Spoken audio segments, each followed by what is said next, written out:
And we have three very interesting speakers. They're no stranger to our geography by any means, and no stranger to any of us from a viewpoint of having been with them in either council meetings or in other meetings in the county. So what I want to do is just recap, first of all, that you should have the minutes from the annual meeting and the treasurer's report that was sent out. So I need a motion on the minutes. I'll make the motion. Okay, seconds. Second. Okay, all the ayes, yay, and the nays. Okay, so moved.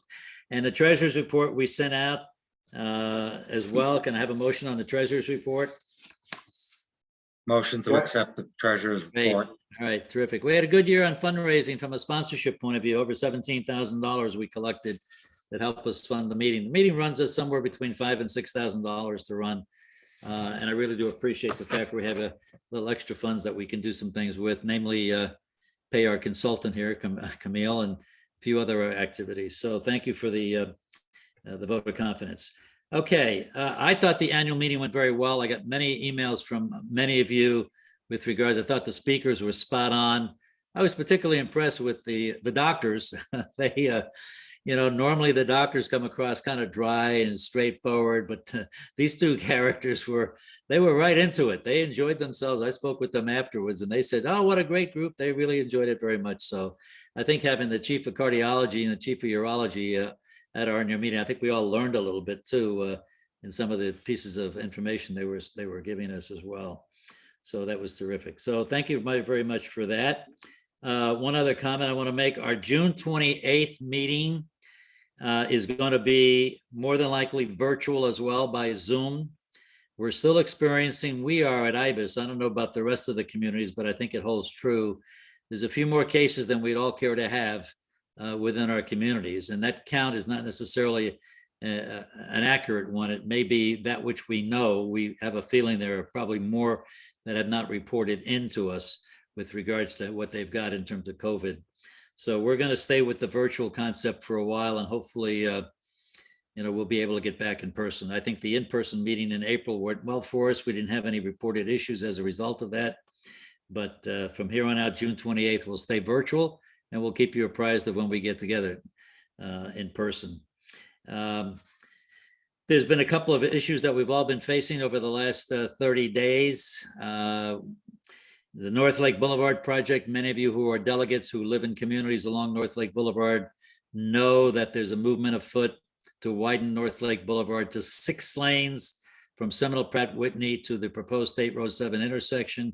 Several of us have been on the phone with the engineer from Avenir, who's going to be leading that project to make all of that happen. So there's a construction plan which will take you from Seminole Pratt Whitney to State Road 7 intersection to 6 lanes. Had a little confusion yesterday because an email came out that I uncovered was incorrect. And I had 2 conference calls this afternoon and they've corrected it. So you'll have construction from Seminole Pratt Whitney to Hall to Coconut, and then Coconut to the State Road 7 intersection, not to exceed 6 lanes. However, there'll be a gap from the State Road 7 intersection to the B line. They're not going to touch that at this point in time, but they're going to launch a study and they're going out for a bid, and they should have that bid pretty much in hand by the end of the month. They want to start it in June, and they will study from the Bay Hill intersection with North Lake to the Military Trail intersection on North Lake to see how feasible it is to go to 8 lanes. That study will commence in June. I've had meetings with Virginia Baker, and she's the chief administrator in the county. I've had discussions with David Ricks and Joanne Keller, and in no uncertain terms, I let them know, and they agreed that we, the NCNC, want to be involved in that study from the get-go. We don't want to wait just for the staff report to come out that gives a final, recommendation one way or the other. Several of the commissioners that I've talked to agree that there are major concerns on going from the current 6 lanes east of the B line to Military Trail. Some of you as delegates to your communities, we've spoken individually and collectively. We just can't see how that can happen. But in any event, they're going to launch this study. We will participate. We will have our oar in the water. We've got a list of about 14 different comments and questions. which we will submit to the county and hopefully get responses back to those questions. I think Commissioner Marino will speak to that perhaps when she has moments of time later in the program. So with that, Camille, is Patrick on?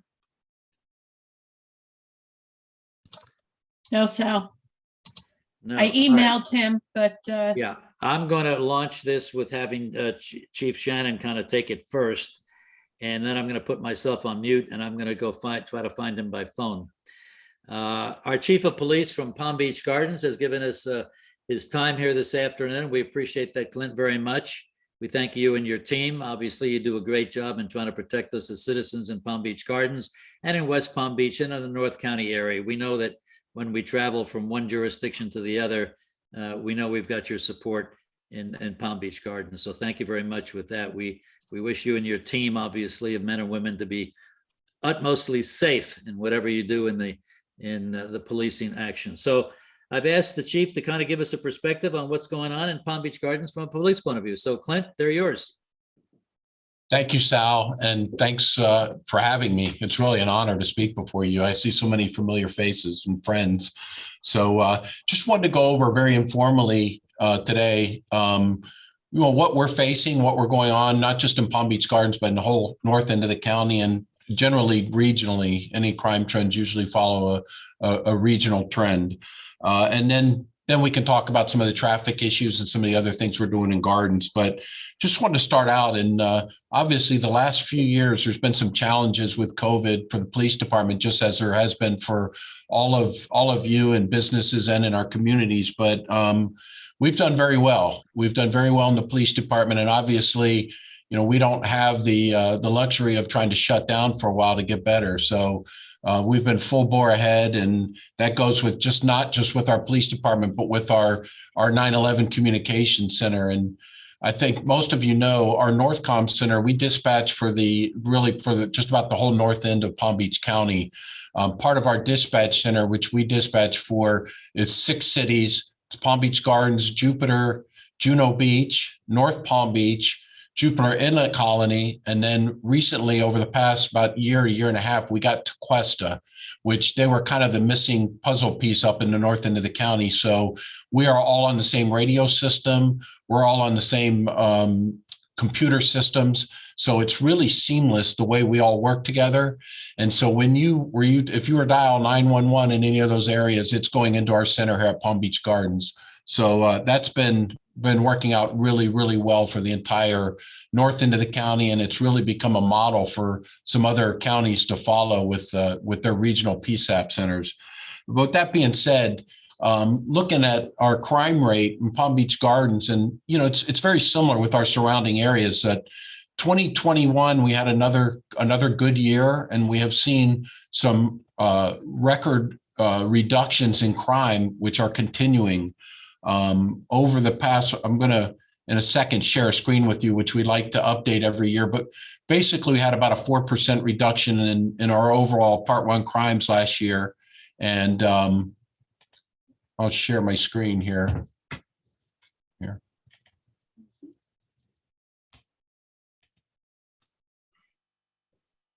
go here.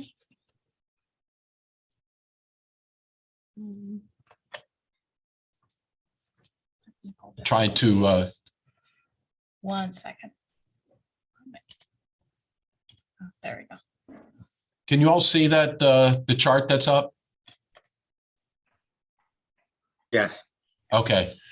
This is kind of interesting. We started this many years ago, but the red line here that you see that's the increase in population in Palm Beach Gardens. And we went back to 2000. So this is over the past 21 years. We've obviously grown in leaps and bounds, and you can see the red line talking about population, and the blue line you see is our crime rate. So it's pretty neat to take a look at what's been occurring, and this is just resident wise. This doesn't include all our visitors and businesses. So you can see how we have grown exponentially over the past 21 years, and you look at our crime rate at the decrease. So it's pretty neat. We continue to graph that every year. Some of this has followed regional trends. However, we know nationally, as we all see all the time, some of the major cities in the United States that are really struggling with violent crime and the proliferation of guns and gun violence. So we're pretty proud of what's occurring here, and so that's pretty neat. The neat graph we like to share. Along with that, looking at some of the trends that we do have going on, they really haven't changed. I know that probably in all of our communities, we keep harping on locking your cars and securing your valuables, and that continues to be an issue with us, not just in the north end of the county, but this is everywhere. We've got some criminals that are traveling, many from Broward County.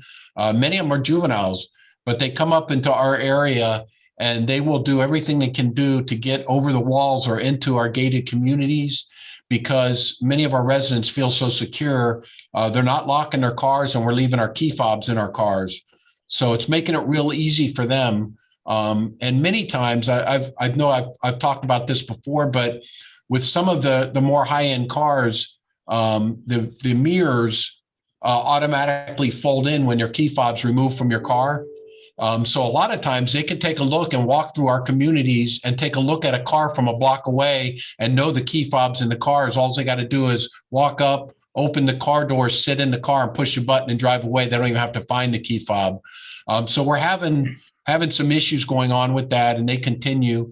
And also we have some issues even within our non-gated communities, leaving valuables and, believe it or not, firearms in the cars. So even in Palm Beach Gardens, there's not many weeks go by without us having firearms stolen out of unlocked cars. So once again, we just really urgent, and we're trying to put those messages out to our HOAs and get our HOAs to put that message out to their residents to make sure you lock the car. Sometimes we hear, well, they won't break my window if I don't lock my car. Well, generally what will happen, and we've got a lot of surveillance cameras on residents now where all they're going to do is flip door handles. And if your car's locked, they'll move on. So we're really encouraging our residents to lock up their vehicles and take any valuables out of their cars. There are some really rare instances where we have some very sophisticated criminals that do have some computer generated devices that can unlock cars. I know that some of the high performance Dodge Hellcats, there's been some thefts in South Florida. We haven't seen a lot of them in Palm Beach Gardens. There's just not that many of those type of vehicles around, but they've got some pretty sophisticated computer equipment that's assisting them in stealing those cars. But that's been a struggle for us, and continues to be. Another topic I wanted to let everybody know, some real good things that were going on in the north end of the county is we have every month we have a meeting with our security directors in our gated communities in the north end of the county. And it was started by Jay Alpert, that's the security director in Admiral's Cove in Jupiter. So every month at a different venue, we're meeting with the security forces from all these communities. And it's really grown and become more and more successful. So we are, exchanging intelligence about what's going on in the communities. We have speakers every month. We're giving advice. But what's happened even more so is the networking. When something happens, and one of the things through our 9/11 Center, we have an automatic, it's instant that we have a notification system that will go out to the security directors if we have a breach in security of any of our gated communities. And that way, because we had them bounce from community to community in the same night. So they'll get instant notification that there's been a breach. And if there's any descriptions of vehicles or offenders, they'll get them instantly. But it's worked out tremendously. And it's really a unique concept because it's not happening everywhere. The relationships have been just absolutely phenomenal with our security groups, and that's growing. And it's all of the police departments are involved too, including the sheriff's office and the ones that represent some of the communities in the north end of the county. So that's something that's really worthwhile, and it's worked out real well for us.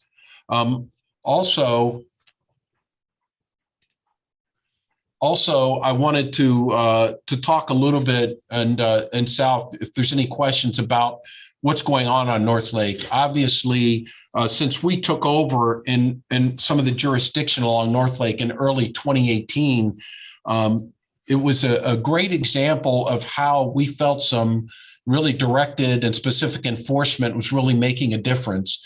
And we've tracked the statistics with traffic crashes, and we've given a lot of warnings, but we've also done some selective enforcement, and it's really reduced the traffic crash numbers along North Lake, which we know was pretty high speed, could end up in some pretty significant injury accidents.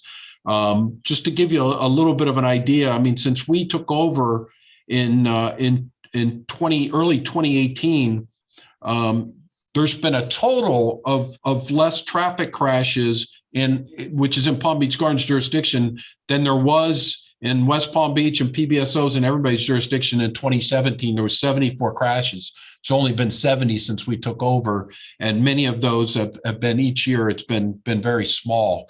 So I hope you have noticed a difference. I know I have. When I drive out there, I notice the vehicles seem to be going a little bit slower. They may know the spaces to slow down too, but I really think that our officers, it's been a good example to our officers how they can make a difference. So we hope that we continue that trend, and we're going to continue to do, again, we don't go out and flood with enforcement, but we are doing selective enforcement, and some of it's been very high speed. So we're grafting all that. We're tracking it, and we're keep an eye on it, and we're out there daily doing enforcement. So I hope that's really making a difference, and that you can see it. And obviously, as we continue to develop, we're going to have to step up our efforts too.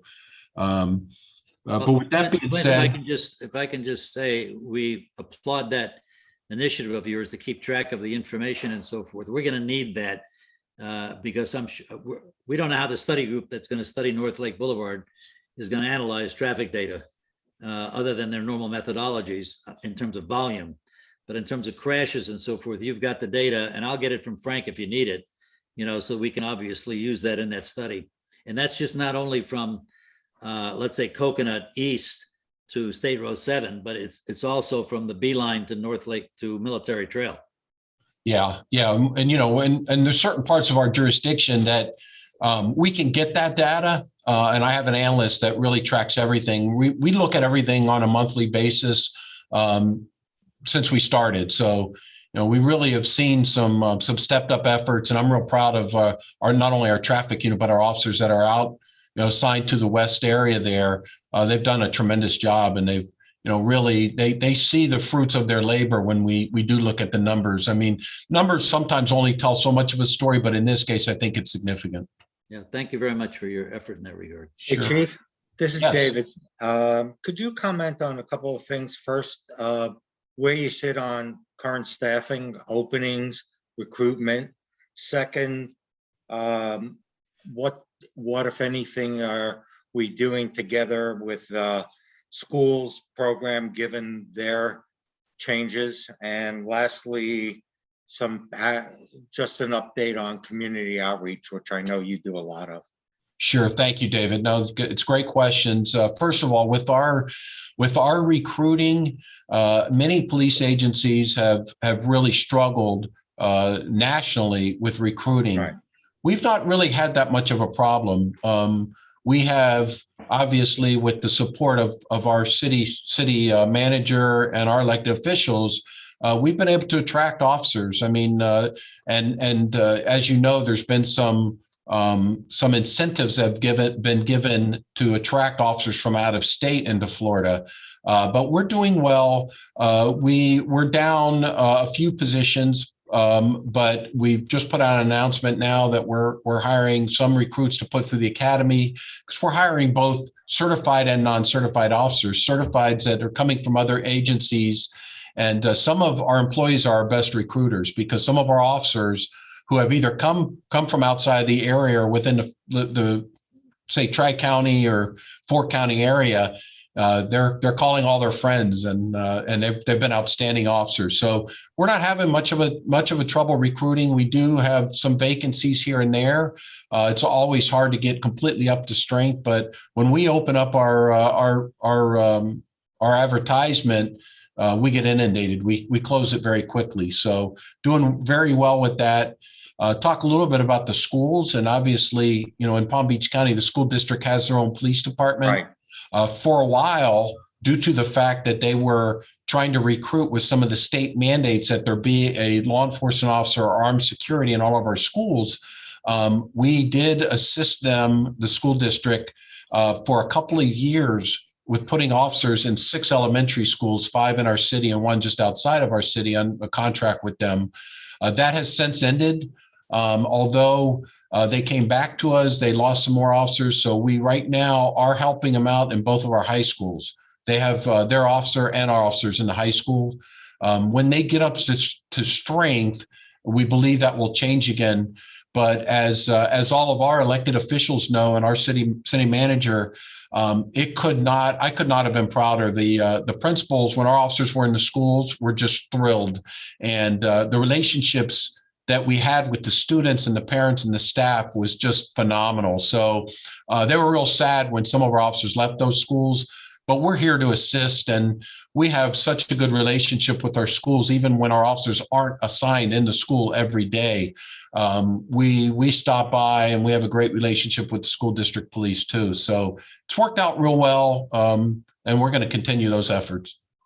And I know you had one other question. I forgot what it was. Community outreach. Yeah, we continue to do quite a few programs that even affect the region outside of our city through our foundation, and we've continued to do some stuff with. There's a Suits for Seniors program in the high schools that we sponsor both in Dwyer and in Palm Beach Gardens High School, and it gives me an opportunity personally to get before these students. We talk about careers in law enforcement. We answer all kinds of questions. And the program's been awesome. They actually get a suit when they graduate the program, whether they use it for job interviews or interviews for going into college. But I've met some great individuals. And in fact, there's one that I met through the program. He just went on with West Palm Beach Police Department. I tried to get him here, but he's been phenomenal. He invites me to a graduation, and his parents had an event that I went to, and I was like a proud papa. But we also are continuing this summer also at Gardens High School. We do it's called Ball Stars basketball camp. So we brought 2 former NBA All-Stars, Otis Birdsong and Michael Ray Richardson, in, and they put on a camp for both younger kids and the older kids, of which we're a part of every day. And we've also made that an educational experience for the kids too, and talking to them. And Otis and Michael Ray have become like family members to us, and it's become one of the most successful programs they run in the country. So we continue to do some of that along with our other community outreach programs, and going really, really well. Thanks so much. Yeah, Clint, we got a question from somebody who submitted it through chat. What crimes are included in Series 1, and what is included in Series 2? Series 2 trends to appear to track population. Any comments? Yeah. Series, well, the crimes that you're looking at in the blue graph, Part 1 crimes, the national, they're changing the whole way that crime is reported nationally, but we continue to track our Part 1 crimes, and there's 7 of them. That's more of, I want to say more of our serious crime, but it includes murder, robbery, burglary, theft, arson, auto theft, and I'll try to think of the 7th one, but it's the main crimes that you would track. The Part 2 crimes are some of the frauds and the other crimes. But in what you're looking at there with the Series 1 and 2 is the Series 1 is tracking the crime rate, and Series 2 is tracking the population. Okay, I think that answers that person's question.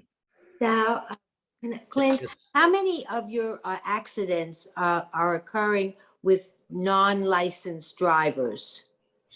That's a good question. I don't think that is a main problem. Now, we do have a problem. Well, you say non-licensed drivers, so I'm going to assume that you mean people that have driver's license that have been suspended or taken away from them also.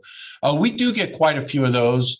This week is click it or ticket. So if any of you are driving and your loved ones, tell them to click that seatbelt on, because we're out in force. There's a statewide wave, and I have an award-winning traffic unit when it comes to the state and click it or ticket. But not a lot of problems with the unlicensed drivers. There are some that are out there driving that have suspended license and that probably shouldn't be behind the wheel, but not a major problem. Okay, any other questions from anyone in the audience? I've got one myself. I was just holding it, but I heard this morning the hurricane forecast for our great state of Florida.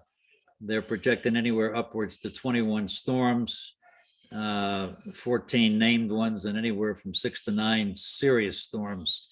Anything new on the horizon from the viewpoint that the community should be on the alert for? David Reyes and Steve Stepp have done a great job from Palm Beach Gardens on informing us from the EOC point of view. David Dinnan and I are establishing a relationship with Ms. Blakely at the EOC in the county, and we continue to work with Brent Bloomfield in West Palm Beach. So, you know, as we get ready for this year, we all remember Dorian, and thank God it didn't hit. But at the same time, you know, category 1, category 2, we're probably going to be pretty prepared and ready to handle those. But you get to 3, 4, and God forbid 5, then you're talking serious stuff. You know, rooftops may be off. Maybe you're outside watching rain fall into your roof and through your house, and the only clothes you have are the clothes on your back, and maybe your medications you forgot to take out of the house. So anything on the horizon from the policing point of view that we might want to know about? Nothing. We are gearing up, and we do an internal exercise, which we're doing on June 10th with David and Steve. And in fact, it's going to be an activation for our employees, a mock activation, which we're getting pretty sophisticated in doing. But as Sal, as you and David know, I mean, you've been involved with us with this. The city is as prepared as any city I have ever seen in handling these type of events. And we're going to continue. We've already started making sure that we're reviewing not all of our plans, but we're having all of those contracts in place with our contractors to help clean up. And we've got all of our contacts in place to help secure our stuff, and so that we can help the community. The city has such a unique plan, and I know you and David are both, you know, very, very familiar with it. But we have our teams ready to go. We diversify them throughout the community, as you know, so that, you know, we're not stuck in one place. And from the police department standpoint, we stay out and we are on the road. Even when we're told to go inside and it's impassable. You know, we've got an armored vehicle that weighs 20,000 pounds, and we put a crew out in that so that not only are they safe, but they can, you know, keep the community safe. If we have any criminals that think about coming into the city to do any looting, we're going to make sure we're going to thwart that, because we're going to be out beyond what they can be out in. So we got a very, very, very robust plan of not just pre-storm, but post-recovery. You know, there's very few cities that does it like Palm Beach Gardens, I must say. I'm super proud to be a part of it, and we're ready to go. All right, great. Well, thank you, Clint. I see the mayor of Palm Beach Gardens on. Chelsea, do you wish to say anything? Take a few moments. Oh, actually, I really don't need to say anything at all. When our police department is around, they do such an extraordinary job. And Chief Shannon at every turn is just extraordinary. I've never felt more protected now that I can see it from the inside out. Let me tell you, we are all very safe here in Palm Beach Gardens. I'm very thankful to our city council for helping us all, and our previous council for always supporting our police. It's really important in our city. Hey, Sal, David again. I see Amy Ebersbach is on from the tax collector's office. They have a great little pocket guide that they have just put out. They put out every year that if people contact Amy, she'll be happy to mail them. We just handed them out within our community at some meetings, and they go over well, and they really give you the basics. And there are a lot of people that are new to the community that have not experienced a hurricane before. Amy's holding it up. So if you kind of reach out to her or reach out to me, we'll get them to you. So she's Thanks, really Amy. responsive and Thanks, Amy. If you can Fantastic.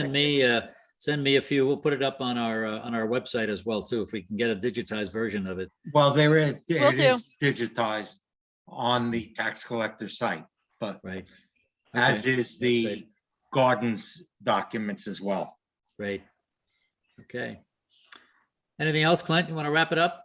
Yeah, I just wanted to really thank you for inviting me. And I got to tell you, and I thank the mayor for her kind comments, but we are very fortunate. The community support that we receive is like nothing I've ever seen anywhere. We are so fortunate to have the community. So it is absolutely a two-way street. And I always tell our officers that doesn't happen by accident.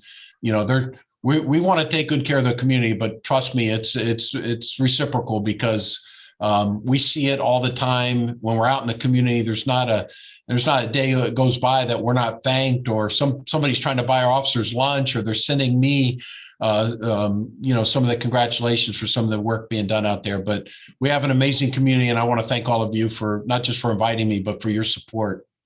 Well, great. Well, thank you, Clint, for your time. You know, our motto here is working together with business, government, and community leadership to, have a wonderful county that we do have and even make it better. So thank you very much. Tell all the guys out there, the men and the women, be safe. Thank you very Be safe. much. We appreciate it very much. Thank Appreciate you guys too. Okay. Commissioner Marino, I see you on here. We're having a little logistics issue, and maybe David, you can call Camille. Maybe you can help her. I don't know, but we can't seem to get Patrick Painter, who's only on by phone. He's got a video we can show for 10 minutes, but we can't seem to kind of link him in so he can speak. He can hear us, but we can't get him on. So I'm going to skip ahead, and we're going to, in deference to your time, Commissioner Marino, give you the platform so you can get on a little early and maybe do some other things later this afternoon. Is that okay with you? I'm good. I'm happy to go now. I'm good. I mean, it's been a busy day. Chelsea, hi, I saw you already at lunch. Just did a radio program. We had a workshop this morning on hurricane preparedness. So it's just been a busy day. Okay. And then they're all yours, Maria. They're all yours, Commissioner. Well, I apologize for coming on late, but as I said, I just finished being on Penny Pompey's Talk of the Palm Beaches radio show. And I don't know how much of the hurricane stuff you spoke about earlier, but did anybody attend the governor's hurricane conference here in the county?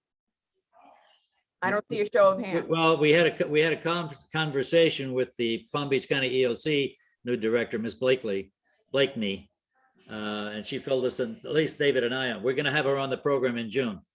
Good, because we covered a lot of hurricane preparedness today. I won't go over that again if you're going to go over it in June. But I did want to share with you that the sales tax holiday for disaster preparedness starts May 28th and runs through June 10th. So there'll be a sales tax holiday on, canned goods and can openers and ice and pet pads and, all kinds of things. Radios, batteries, non-electric food storage, smoke detectors, tarps.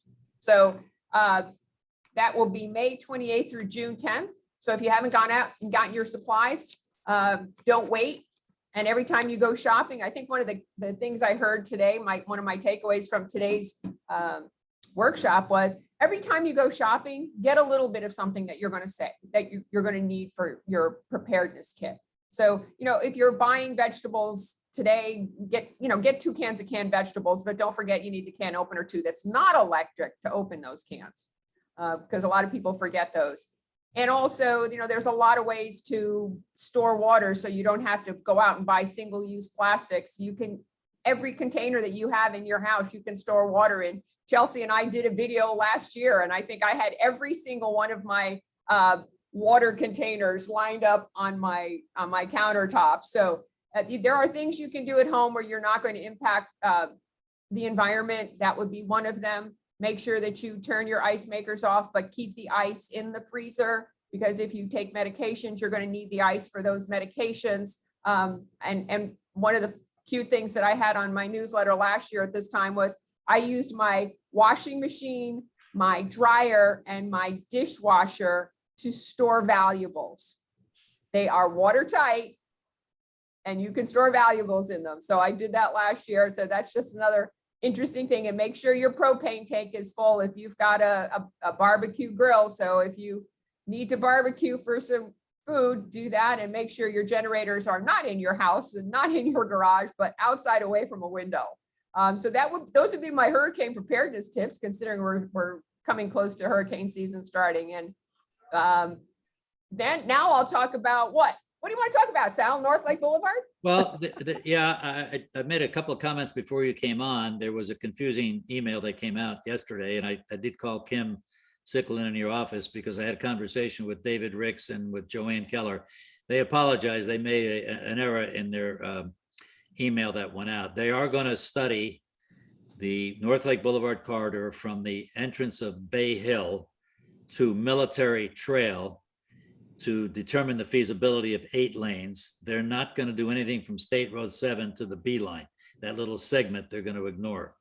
The 6-lane approach, they're going to go from Seminole Pratt Whitney to the State Road 7 intersection. And we all know Avenir and the county will have to work together, obviously, to see that construction plan happen. So what they had put out was they were only going to study from State Road 7 intersection to Military Trail on the 8 lanes. So they missed that one segment back to Bay Hill. So I think we're all on the same page with your support. And I know you and I have spoken, we're together on this. We want to participate in the study. We don't want to be waiting for the results and then be told and then appear to be, antagonists. We're not. We're trying to participate because, as you know, because you live in this area, that we've got a character of the area. It's residential properties, bedroom communities, upscale communities, and we want to maintain safety, the character of the area. We're not Okeechobee Boulevard. We don't want to be Southern Boulevard.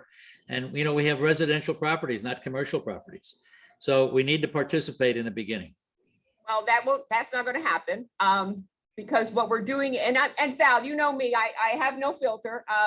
And I will tell you just as it's going to be.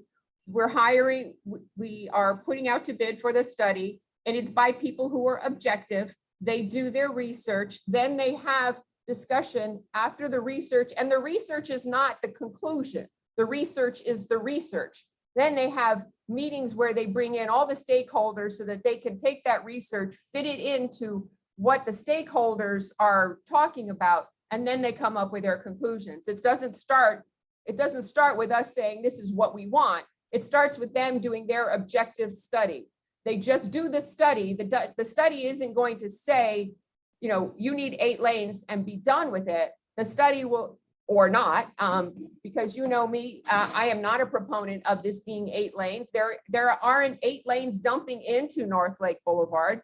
Seminole Pratt Whitney is, at most will be 2 lanes dumping in. And so why are we worried about 8 laning? Plus the only other 2 roadways in our county that are 8 lanes going east to west are Okeechobee and Southern, and those are state roads. They're not county roads. So regardless of what the study says, I am never, ever going to be a proponent of 8 lanes. I don't think it will be.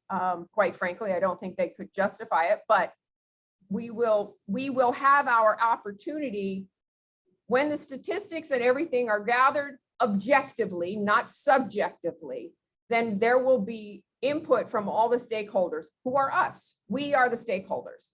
And after that is when the study will be completed. No, well, we appreciate that, and we're with you. So we look for your leadership and guidance on how to proceed. And I understand the difference between the research and getting involved, trying to influence the study. No, we want to be objective. We want to do what's right, but we want to protect our communities and our citizens, obviously, from a safety point of view and from an aesthetics point of view as well, too. And of course, financially, you and I have talked about that. We don't know how they're going to be able to justify, particularly east of the B line, but there are issues west of the B line too. You have communities that are looking for egress and entrance lanes, obviously, into their communities. And there's eminent domain going to come into effect if you start to think about 8 lanes on. I know Ibis would be affected and Bay Hill and Rustic Lakes will be affected. So we need to kind of be working together. So we look for your guidance and your leadership, and we thank you for that. And we know that, the study is going to be $350,000, and not that 350,000 is a small amount of money, but it is part of, it's in the budget to do this because every so often we have to do the studies for the TIM. So Right now, we're going to do the study. It will, it is 350,000, as I said. The contract is going to get awarded this month, and we expect to hear something in October. The study is just going to evaluate the right-of-way impacts. So that's to start with. It's going to evaluate the right-of-way impacts for 8 Laning North Lake. We will all be part of the process, and the eastern limit for the current construction project for the 6 laning of North Lake Boulevard is State Road 7, as you said, based on traffic flow and capacity needs.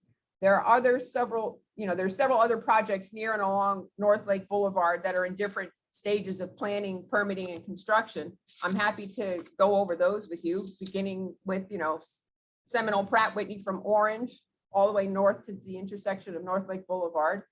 Seminole Pratt is being widened to 4 lanes, and the intersection at North Lake Boulevard is being expanded, and work has officially begun on this project.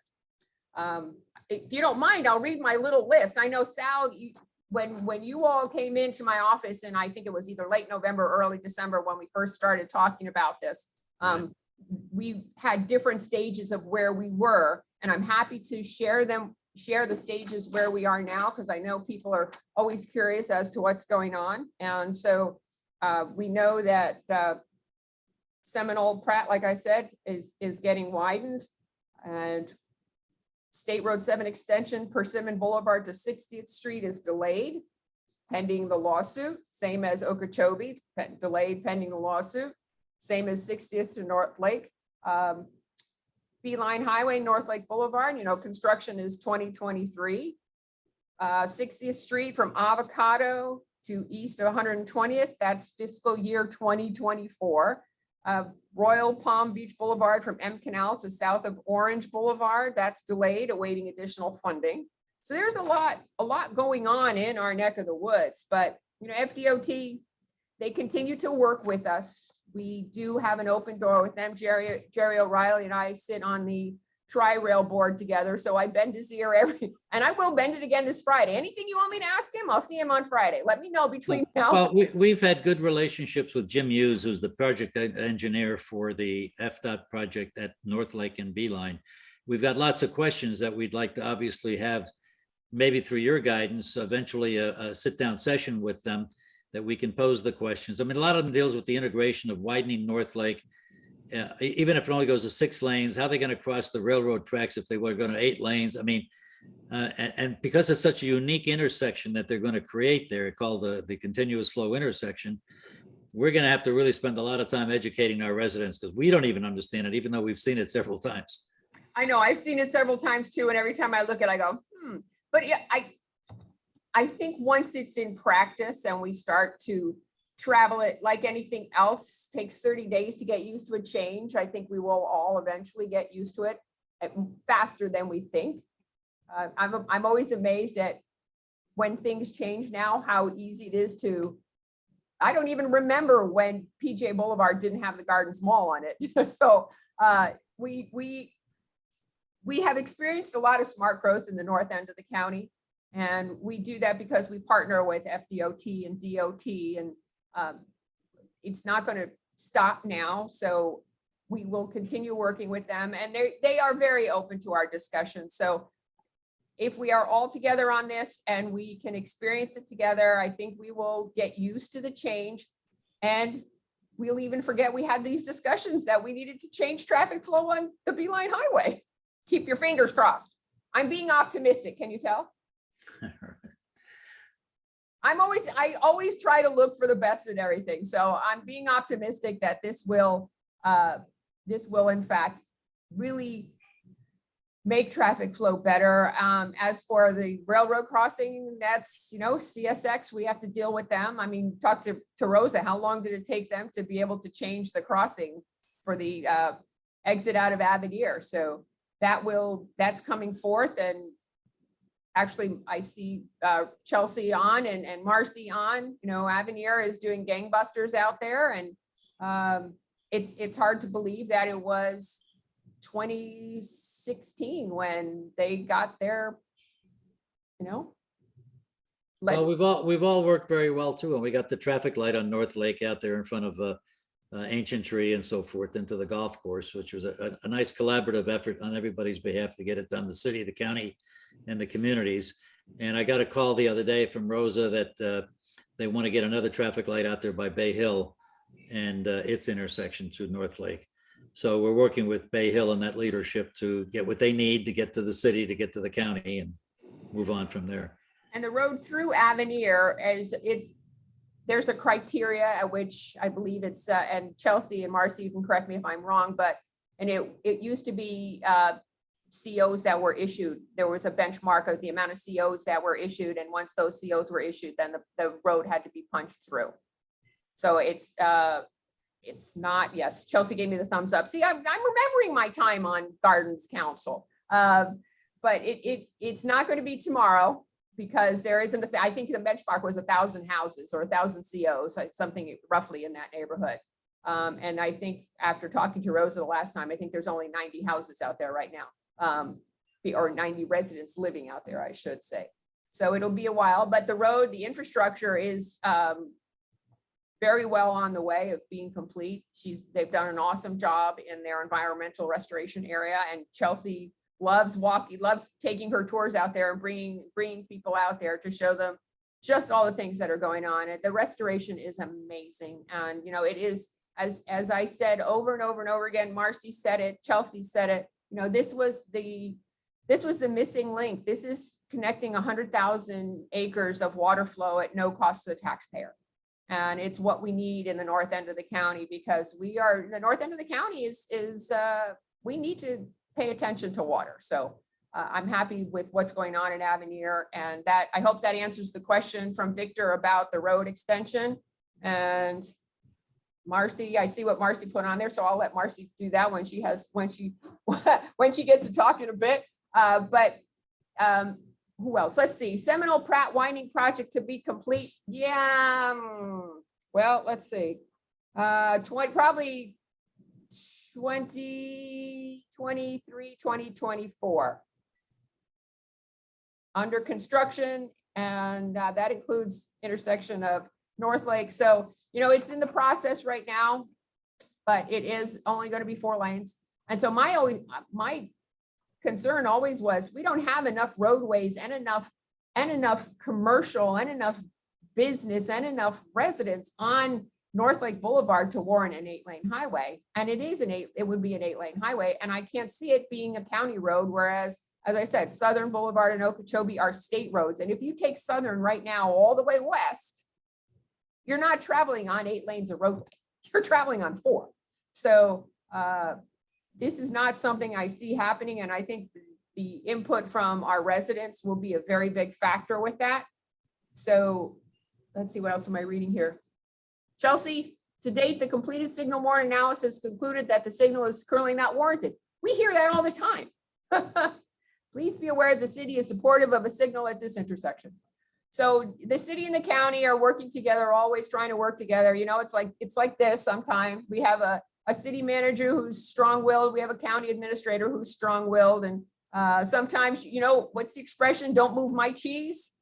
But we're working through that. That's why, you know, Chelsea's going to be in my office next week, along with other mayors from the north end of the county, just to talk about their own city issues and how the county can work better with the city. So I thank you all for putting me in this position, because I really love what I'm doing. And my door, you know, my door is always open, Sal. So anything I can do to help or answer your questions, I'm happy to do that. No, you've been very accessible and very forthright, so we appreciate that. The only other 2 things I would add on the study piece, which, and this comes, I'm not going to mention names, this comes with conversations I've had. They didn't have included within the study scope any environmental kind of assessment. And I'm not talking about State Road 7, and I'm not talking about the catchment area with, you know, with grassy waters. I mean, you know, where do you discharge water from North Lake Boulevard if you're an 8-lane highway? So number one, that was number one. Number 2, back to this character of the area, at least the feedback I got is they don't consider that. Well, you know, many of us who moved out this way on North Lake did so for various and sundry reasons, one of which is we like to be suburban rural. Okay, we're not commercial. If we wanted to be commercial, we'd be more east, perhaps, or at other locations. So, you know, character of the area and the environment are two elements that we'd like to see embedded within the study assessment. I mean, eventually when they finally, you know, define what their scope is going to be. And not to mention cost. Yep, right. Public safety. I mean, you know. You know, and I think sometimes too, the study may show that it's warranted, but it'll show that the cost is so astronomical that it can't be done. That would be the discussion about widening North Lake Boulevard from Beeline to Military. You know, that's another discussion, and they're going to determine that it is just too cost prohibitive to do that, regardless of whether it's needed or not. It's too cost prohibitive. So. I don't want to monopolize. Any other person have a question for the commissioner? Jim Kraus is new. He's a PGA delegate, PGA national delegate. He's been very helpful in trying to understand what's going on with the NCNC. And Well, yeah, Sal, I actually do have one question. And that is the road from Avenir over to Beeline. I know you mentioned that was subject to a certain number of certificates of occupancy and so forth in Avenir. But can you just describe exactly what that project, how many lanes is that going to be and what is the purpose of it? I mean, I'm assuming it's to alleviate traffic on or give another access to PGA Boulevard. Well, no, it won't have access to PGA Boulevard. It's a spring road that runs through the center of Avenir from Beeline Highway to North Lake Boulevard. So it's going to run north-south. It's not running to PGA Boulevard at all. And it's going to keep people from driving all the way east on North Lake Boulevard and then taking that light and going northwest on Beeline. And so if say you live in the acreage and you're traveling to work at Pratt Whitney, you don't have to come all the way east to come back northwest. It will take you straight up and dump you out on Beeline Highway. So it is really a reliever. And it also helps because, you know, in the county's long range transportation plan, there used to be Seminole Pratt Whitney Road used to wind around and go straight up and dump out on Beeline. Well, there was a vision of that is no longer feasible, but this is actually alleviated that vision. And how many lanes is that going to be? 4 lanes, I believe. I would have to check with Marcy and Chelsea. And is there going to be any off-ramp to PGA Boulevard once it gets to Beeline? No, there's absolutely zero connection with PGA Boulevard at all. This will dump out on B Lane north of PGA Boulevard. I see, okay. It's north of PGA Boulevard and south of the airport. I got you, okay. Yeah, there's Okay, thank you. There's no connection with PGA because wetlands. Right, okay. Anyone else have any questions for the commissioner? Yeah, David. Yeah, last week, the commission voted to send to the state the examination of 2 new categories for the ag reserve. Could you explain that to us and also what the ramifications of that are? No, I can't. Sorry, can you be more specific? Well, you went out and, well, the commission went out and asked to examine 2 new categories, right? One, commerce and essential housing, and transmit those changes to the state for review and comment with no commitment to vote on this in the future. Well, let me rephrase that. And sorry, I put it that way. We had a workshop this week. We've had so many meetings between now and then. So that's okay. For being specific. The commerce flu in the ag reserve is necessary because, as a matter of fact, Penny Pompey and I were talking about this on the radio program today. There are these little pockets of infill lots in the ag reserve. And the residents in the ag reserve have come to us and said, you know, we don't mind changes that benefit the residents, that benefit those people in the area. And so the commerce flu was to do that, not to add more density, even though there is now a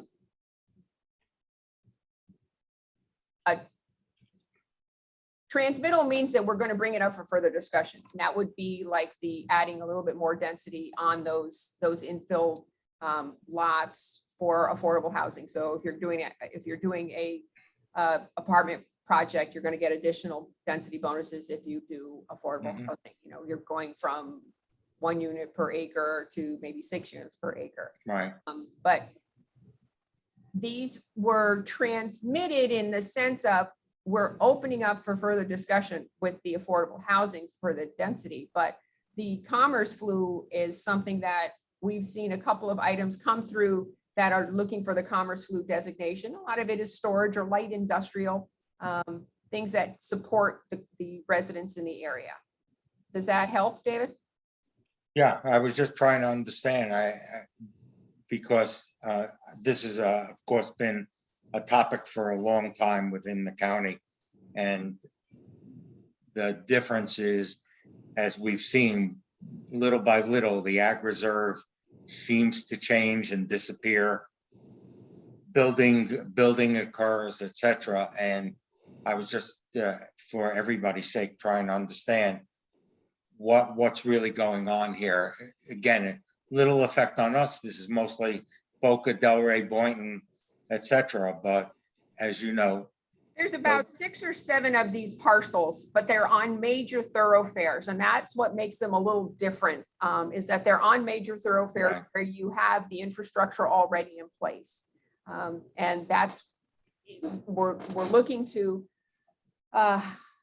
try to accommodate as many people as possible with those infill projects. And when we transmit something, it doesn't mean it's done and it's over. no, I agree.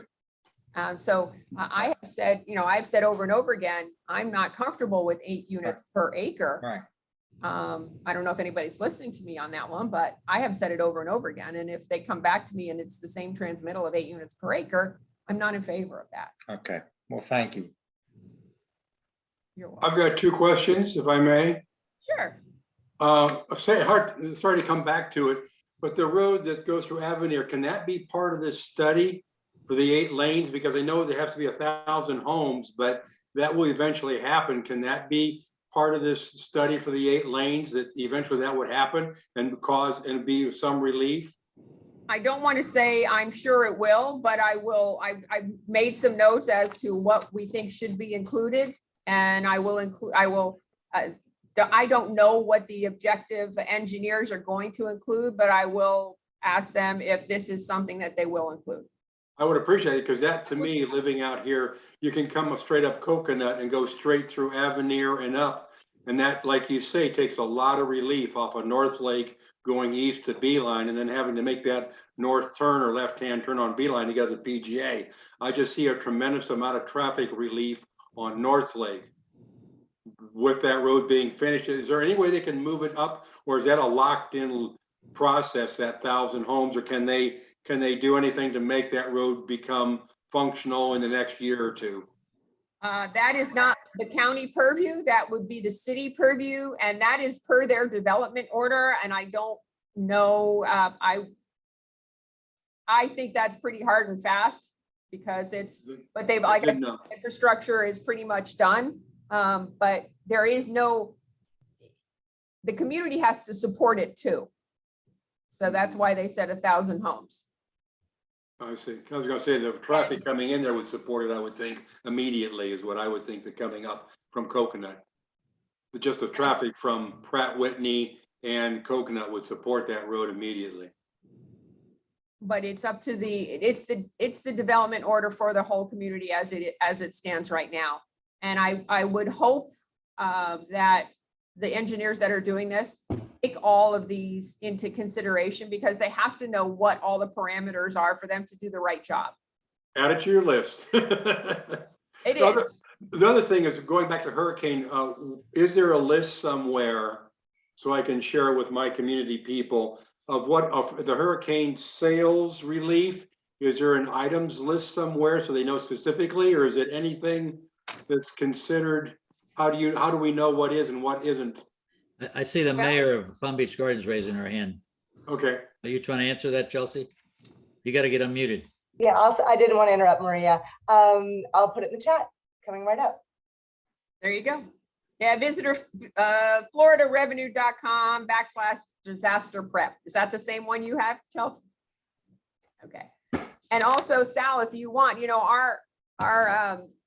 what the county has on hurricane preparedness is really, it's really informative. I know you might have it on your information page. If you want to bring it to the top of the page, that would be great. Okay, great. All right, good pointer. Neil, you got that? Okay, good. I think Yes, that, I do. okay, yep. The county's official hurricane planning guide is there. So if you want to bring that to the top of the list, and I'm sure the counties isn't any, much different than the gardens. Basically, we want everybody to be prepared. But I think one of the biggest takeaways I had from the governor's oh, by the way, with the governor's hurricane conference, it's going to be here through 2026. And a lot of representatives from the HOAs volunteered.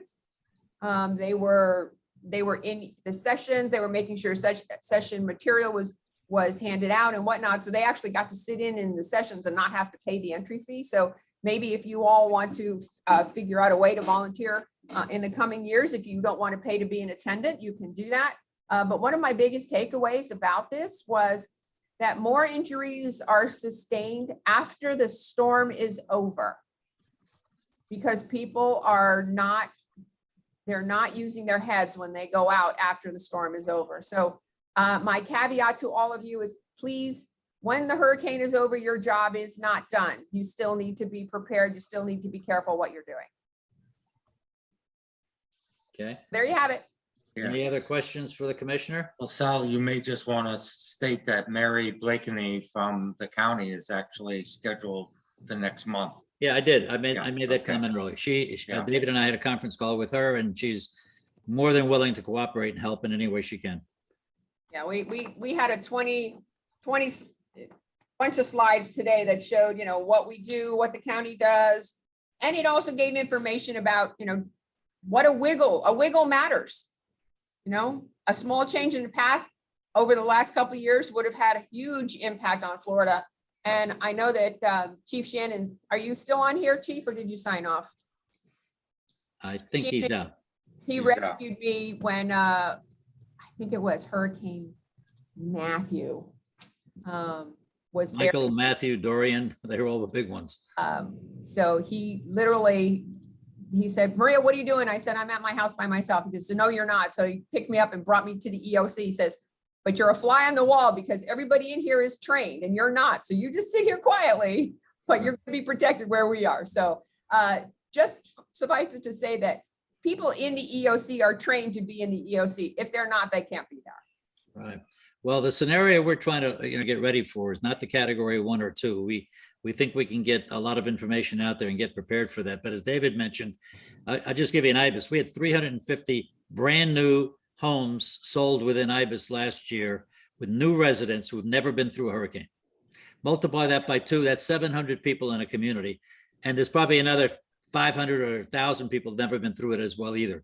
So what we're trying to prepare for is one of these storms where your electric's out, you don't have a generator, you forgot your medications in the house, the rooftop's leaking, you've got no other provisions necessary. Who's going to respond? Is it the city? Is it the county? Is it FEMA? I mean, who's on first? Who's on second? That's the scenarios we're going to go through with Mary. So obviously we can be better organized to be ready when, God forbid, one of these things hit us. Well, her message is going to be pretty simple. Make a plan, build a kit, be informed, and get involved. Yeah, right. That's she'll spell it all out for you. It's the same message we want for her because we'll need her help. Okay. Yes. Anybody else got any other questions for the commissioner? Yeah, Sal, the $350,000 study, where does that money come from? The county budget. The county budget, planning and zoning, Oh, okay. engineering. Actually, I'm sorry, it comes from engineering, and it's part of the budget. I mean, these studies are in our budget all the time because we do studies all the time. So it's not unforeseen, and we know that we have to, because this has been on the TIM for a long time. So we do budget in our budget for things of this nature. Okay, well, thank you, Commissioner. As always, we appreciate it. And she and I, in case you don't know, She's got open access to my phone. I got her phone. I got her cell number, and she's very accessible and very willing to help in any way possible. So we thank you for that. And thank you, Chelsea, and thank you, Marcy. I don't know if you're still on there or not. And Ellen Baker, all the elected officials that are on the phone here today. So we really appreciate your interest, your participation, and your commitment to help the citizens and residents of North Palm Beach County. So thank you very much. What I'm going to do here now is going to set a precedent because we've never had this happen before. We cannot seem to logistically get our third speaker on the program. So we're going to reschedule him for the June meeting. He was going to give a perspective. He was formerly the environmental resource manager for West Palm Beach. He's well known in the environmental circles, Patrick Painter, and he had a little bit of educational background he wanted to give you on grassy waters. So with that, does anyone have any other topic, any other item they wish to bring up before I adjourn and set a precedent to adjourn early? Okay, We're good? Can you hear me? Yes, Marcy.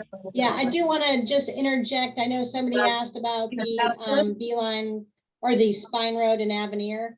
As far as the timing, I can tell you that Avenir Development has recently signed an agreement and started the design don't mind me, process. I'm muted here, but I'm on a Zoom call. So Michael, you're not muted. Michael, you're not muted. You're coming right across with whoever you're talking to. Mr. Mallow, thank you. So anyway, the Spine Road is in the design phase right now. They're designing the construction plans for it. And it also is pending CFX. CFX has to approve the crossing. And that is probably the most time consuming part of the whole project. And that is in the works right now.